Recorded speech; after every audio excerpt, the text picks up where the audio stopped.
Hey guys, welcome to my channel where if you know, you can grow. So let's erase our doubt and let's pay attention because with Sean, it's always something to learn. On today, guys. All right, so I'm hoping, I know the lighting isn't the best, but I got myself a new iPad. So I can now be able to be a little bit more mobile. So I'm loving that. Yes, I have my phone, but guys, I use my phone on so many different platforms that a lot of the time, my battery just dies. By the time I do Instagram, by the time I do TikTok, and by the time I get here, it's like all out of order. And this is like long video form, so this takes up a lot of energy. So no matter how much I keep it on the charger, it was hard. But now, since I have this, things should be a little bit better, we're hoping. All right, so I'm gonna give it I figure this out. I won't have to squat down like this to do this because yeah, who's gonna be doing this? But this is supposed to be like a floor type trait mobile that's supposed to be good to be able to hold like your gadgets and things up. This one in particular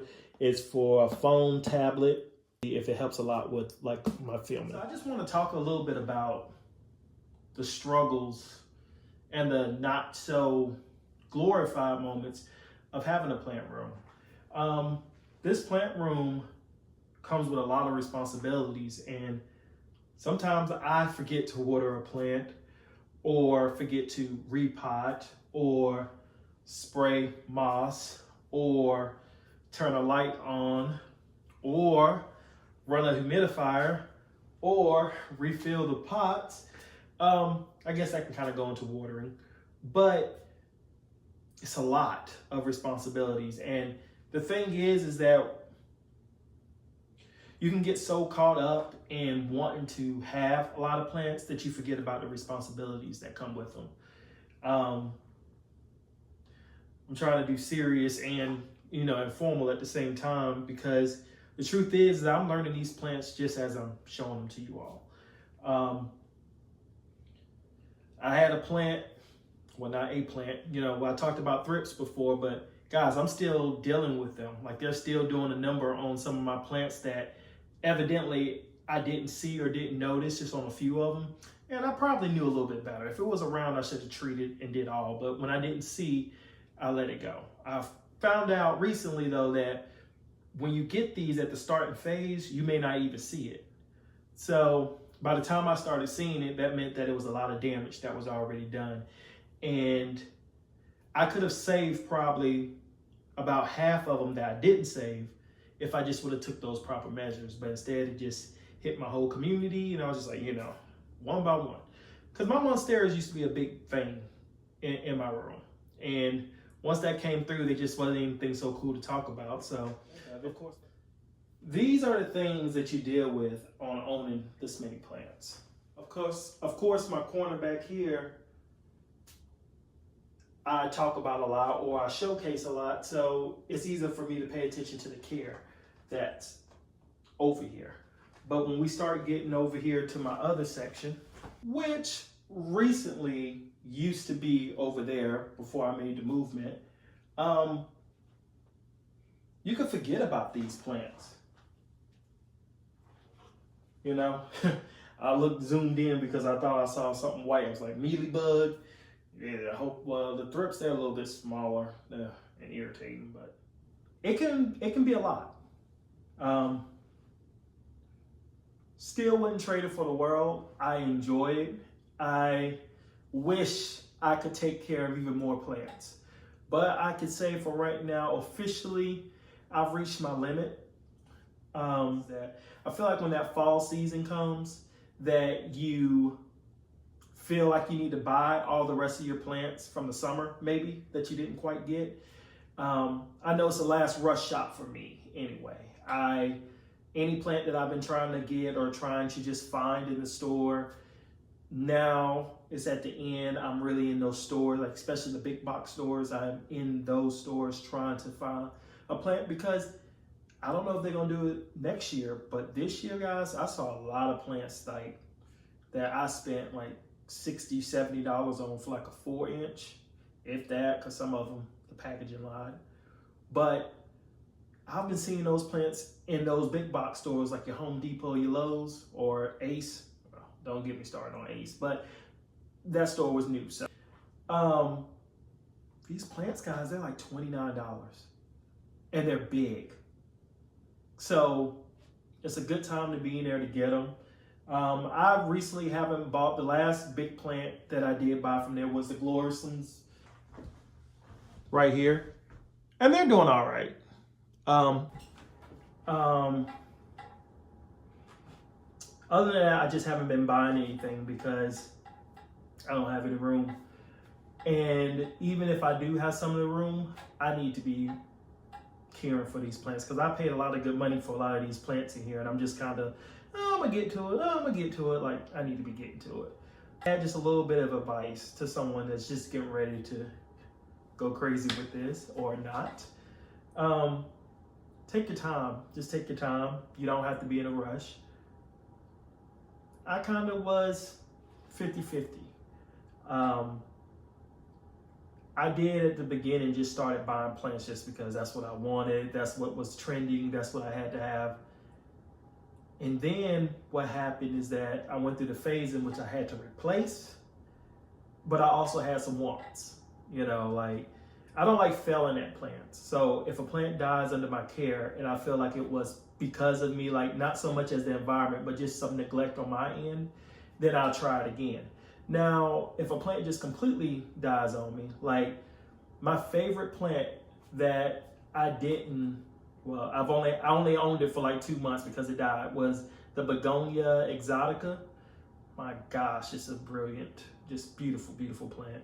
Now, I have seen some other plants to come out that can give us a run for his money, but once I fall in love with the OG is what got me, because everything else is usually a hybrid or whatever. And I don't know the history of begonias, so don't nobody come for me. I don't know how they was created and what species created, or if it's in its own identity. I don't know. But you're in here when you're first coming into this hobby or with anything, you know, you kind of go off of what other people say or don't say and word of mouth, and that's how you buy your supplies.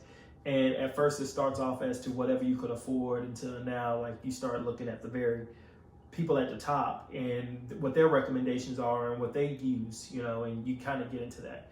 Only thing I say about that is be a little bit careful, is because a lot of those people who are that high up, they do have paid sponsorships and things. So I'm not saying that product isn't good. I'm not saying that. Please don't. What I'm saying is that they're not necessarily buying it themselves, or guys that are making enough money to be able to afford that high-end product. And a lot of times is that I've noticed with products, my secret, hack, listen, is that it's not so much as the product itself that costs a lot, it's a lot of the products that they're mixing in to make it that product, if you catch what I'm saying. So if you're willing to do the work, like buy your own perlite, buy your own leca, buy your own koi, buy your own, you can get that in husk as well, or shredded, pre-made. I don't know how it comes. I get mine in a brick, and that's what I work with. But that is the koi, but they do have a koi husk that is like little chips. I used it one time. That stuff really makes the soil dry out really fast. And for someone like me that's terrible with water, I don't like to use that in my mix because I just can't keep up with it for my plants. But anywho, what I'm saying, guys, is that if you buy all these mixes individually, you can make your own pack. But you're paying for the convenience of it already being made. And if you're new to the hobby, I'm not going to recommend you start straight off the back and boom, make your own mix and keep it going. Although I did, like, gosh, I go back to like my first couple of videos I made on Instagram when I was still learning but trying to teach. Yeah, that part.